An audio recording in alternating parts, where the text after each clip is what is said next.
নমস্কাৰ এই মুহূৰ্তত জনাইছো অসমৰ প্ৰত্যেকগৰাকী জনসাধাৰণৰ বাবে কেইবাটাও গুৰুত্বপূৰ্ণ খবৰ। আজি হৈছে 25 এপ্ৰিল। আজিৰ দিনটোত অসমৰ লগতে ভাৰতবৰ্ষৰ বিভিন্ন প্ৰান্তৰ পৰা কেইবাটাও জৰুৰী খবৰ নাজানিলে পৰিব আপুনি ডাঙৰ বিপদত। এই মুহূৰ্তত জনাইছো আমাৰ প্ৰথম নম্বৰ খবৰটোলৈ। আমাৰ প্ৰথম নম্বৰ খবৰতে আছে ডাঙৰ খবৰ। পাকিস্তানৰ বিৰুদ্ধে এবাৰ সংকাৰ আছাদুদ্দিন ওৱাইচিৰ পাকিস্তানৰ বিৰুদ্ধে কাইলৈ সাব্যস্ত কৰিব এবাৰ দেশজুৰি প্ৰতিবাদ। জুম্মা নামাজ আদায় কৰিয়ে সাব্যস্ত কৰিব এবাৰ প্ৰতিবাদ। হাতত কলা কাপোৰ বান্ধি ওলাই আহক মুছলমানসকল। সন্ত্ৰাসবাদৰ বিৰুদ্ধে তীব্ৰ প্ৰতিবাদ সাব্যস্ত কৰাৰ আহ্বান এবাৰ আছাদুদ্দিন ওৱাইচিৰ। পাকিস্তানৰ বিৰুদ্ধে সংকাৰ আছাদুদ্দিন ওৱাইচিৰ। এই মুহূৰ্তত জনাইছো আমাৰ দ্বিতীয় নম্বৰ খবৰটোলৈ। আমাৰ দ্বিতীয় নম্বৰ খবৰতে আছে ডাঙৰ খবৰ। AIUDFৰ বিধায়ক আমিনুল ইছলামক গ্ৰেপ্তাৰ। আৰু দেশ দুটাৰ গোচৰত গ্ৰেপ্তাৰ কৰে আমিনুল ইছলামক। দেশ বিৰোধী মন্তব্য কৰি এবাৰ আৰক্ষীৰ জালত বিধায়ক গৰাকী।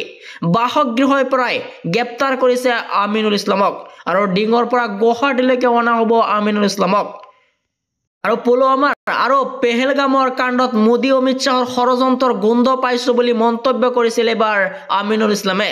আৰু বৰমাইবেদীৰ বাসগৃহৰ পৰা গ্ৰেপ্তাৰ জুৰিয়া আৰু নগাঁও আৰক্ষী। সামাজিক মাধ্যমতো নজৰ ৰাখিব এবাৰ অসম আৰক্ষীয়ে। সামাজিক মাধ্যমত পাকিস্তান সমৰ্থন কৰি পোষ্ট দিলে যাব লাগিব এতিয়াৰ পৰা জেললৈ। আৰু আদালতে দেশদ্ৰোহীৰ বিৰুদ্ধে গ্ৰহণ কৰিব এবাৰ কঠোৰ ব্যৱস্থা। এই মুহূৰ্তত জনাইছো আমাৰ তৃতীয় নম্বৰ খবৰটোলৈ। আমাৰ তৃতীয় নম্বৰ খবৰত আছে ডাঙৰ খবৰ। এবাৰ অৰুণোদয় নোপোৱা হাজাৰ হাজাৰ মহিলাৰ বাবে আহি গৈছে ভাল খবৰ। পঞ্চায়ত নিৰ্বাচনৰ পিছতে প্ৰতিগৰাকী মহিলাই লাভ কৰিব চৰকাৰী আঁচনি অৰুণোদয় আঁচনি ধন। অৰুণোদয়ৰ পৰা নাম কৰ্তন হোৱা প্ৰতিগৰাকী মহিলাৰ বাবে মুখ্যমন্ত্ৰীয়ে দিছে এবাৰ ভাল খবৰ। সকলো দুখীয়া দৰিদ্ৰই লাভ কৰিব অৰুণোদয় আঁচনি ধন। পঞ্চায়ত প্ৰতিনিধি গাঁৱলৈ গ'লেই লিখি দিব নাম। আৰু অৰুণোদয় নোপোৱা মহিলাৰ নাম তালিকাত বিধায়কক জমা দিব লাগিব। বিধায়কৰ অনুমোদন পোৱাৰ পিছতে লাভ কৰিব এবাৰ অৰুণোদয় আঁচনি ধন। আৰু বিধায়কৰ অনুমোদন পোৱাৰ পিছতে লাভ কৰিব অৰুণোদয় আঁচনি ধন। অৰুণোদয় নোপোৱা কোনো মহিলাই এতিয়াৰ পৰা চিন্তা কৰিব নালাগে। মুখ্যমন্ত্ৰী ডক্টৰ হিমন্ত বিশ্ব শৰ্মাৰ এই ডাঙৰ ঘোষণা।